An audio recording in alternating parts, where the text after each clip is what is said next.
దేశం కోసం ప్రాణత్యాగం చేసిన ఓ వీర సైనికుడికి ఈయన తమ్ముడు. సైనికుడిగా అన్న బాటలో నడిచి పలుమార్లు యుద్ధాల్లో గాయపడ్డాడు. అనంతరం దేశాన్ని నడిపేందుకు రాజకీయాల్లోకి వచ్చాడు. పశ్చిమాసియాలో తమ దేశాన్ని అజేయ శక్తిగా నిలిపేందుకు ఏడాదిగా పోరాడుతున్నాడు. అతడే ఇజ్రాయెల్ ప్రధాని బెంజమిన్ నెతన్యాహు. అందరూ ముద్దుగా బీబీ అని పిలుచుకుంటారు. సైనికుడు, దౌత్యవేత్త, రాజకీయ నాయకుడు, ఏ పాత్రలో ఉన్నా నెతన్యాహు ఇజ్రాయెల్పై తన దైన ముద్ర వేసుకున్నారు. అతివేగంగా అధికార పీఠానికి చేరువయ్యారు. తన సోదరుడి మరణం ప్రభావమో ఏమో గాని సంప్రదాయవాద నాయకుడిగా దేశంపై బలమైన ముద్ర వేశారు. నెతన్యాహు తల్లి చిలా సెగల్, తండ్రి బెంజిన్ మిలైకోవిస్కీ. వీరు పోలాండ్ దేశస్థులు. ఇజ్రాయెల్కు వలస వచ్చాక ఇంటి పేరును మిలైకోవిస్కీ నుంచి నెతన్యాహుగా మార్చుకున్నారు. నెతన్యాహు అంటే దేవుడు ప్రసాదించిన అని అర్థం. 1949లో ఇజ్రాయెల్లో చిలా సెగల్, బెంజిన్ నెతన్యాహు దంపతులకు బెంజమిన్ నెతన్యాహు రెండో సంతానంగా జన్మించాడు. అయితే బెంజిన్కు అమెరికాలో ప్రొఫెసర్గా ఉద్యోగం రావటంతో కుటుంబం మొత్తం పెన్సిల్వేనియాకు వలస వెళ్ళింది.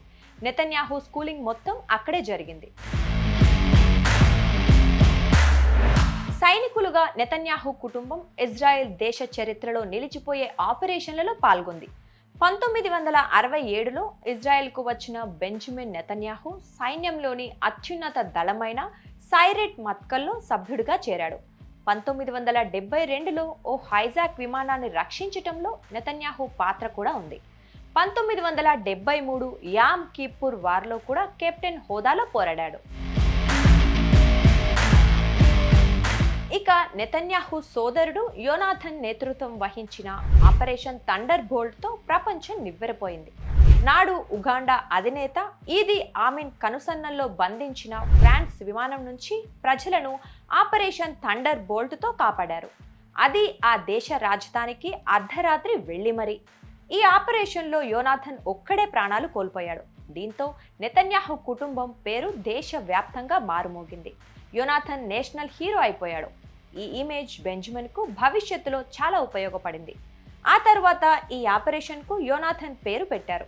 ఆ తర్వాత ఉగ్రవాదంపై పోరాడేలా తన అన్న పేరిట యోనాథన్ ఇన్స్టిట్యూట్ను బెంజమిన్ ఏర్పాటు చేశాడు. నెతన్యాహు బాల్యం అమెరికాలో జరిగింది. ఇక ఉద్యోగ జీవితంలో కూడా కీలక దశలో అక్కడే పనిచేశాడు. 1982లో ఆయన్ను ఇజ్రాయెల్ దౌత్య కార్యాలయంలో డిప్యూటీ చీఫ్ ఆఫ్ మిషన్గా నియమించారు. అనంతరం 1984లో ఐక్యరాజ్య సమితిలో ఇజ్రాయెల్ దౌత్యవేత్తగా పనిచేశారు. అదే సమయంలో ఆయనకు ఫ్రెడ్ ట్రంప్తో స్నేహం ఏర్పడింది. ప్రస్తుత అమెరికా అధ్యక్ష అభ్యర్థి డొనాల్డ్ ట్రంప్ తండ్రి ఈ ఫ్రెడ్ ట్రంప్.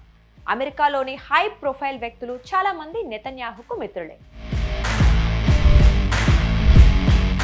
1988లో ఇజ్రాయెల్ విదేశాంగ శాఖ సహాయ మంత్రిగా బెంజమిన్ నెతన్యాహు తన రాజకీయ ప్రస్థానం మొదలుపెట్టాడు.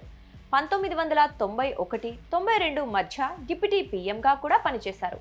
1993 నాటికి సాంప్రదాయ లికుడ్ పార్టీకి చైర్మన్గా ఎంపికయ్యాడు. ఇజ్రాయెల్ పిఎల్ఓ శాంతి ఒప్పందంలో కీలక పాత్ర పోషించి దేశం దృష్టిని ఆకర్షించాడు.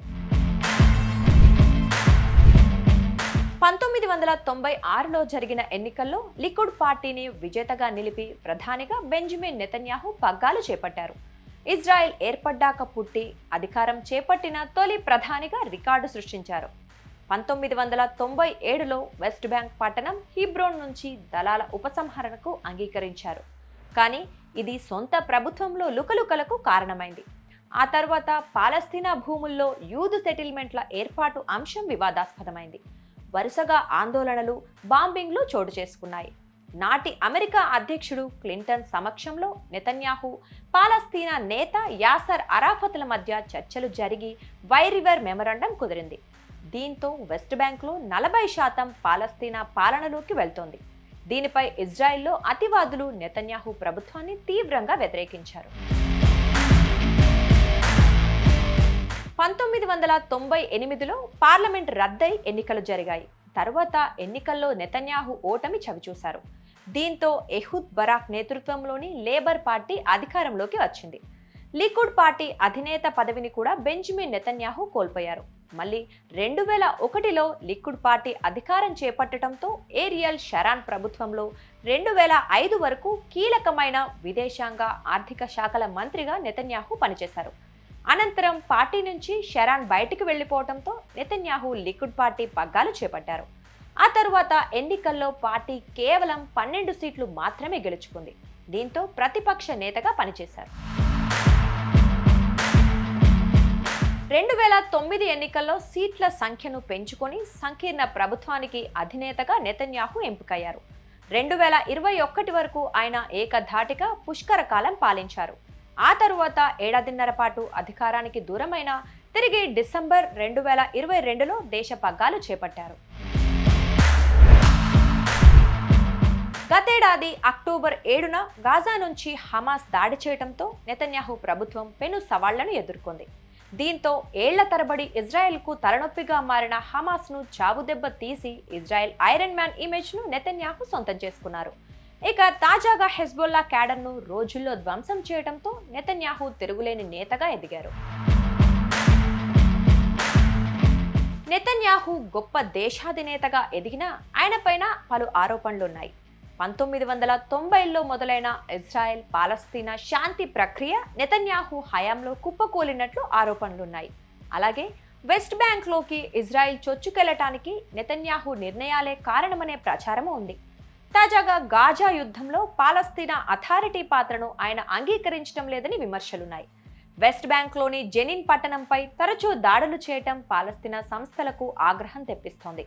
అంతేకాదు ఆ ప్రాంతంలో వలసలను ప్రోత్సహిస్తున్నారనే పేరు నెతన్యాహుకు ఉంది. మిలియనీర్ మిత్రుల నుంచి నగలు, ఇతర ఖరీదైన గిఫ్ట్లు స్వీకరించారన్న అవినీతి ఆరోపణలు నెతన్యాహుపై ఉన్నాయి.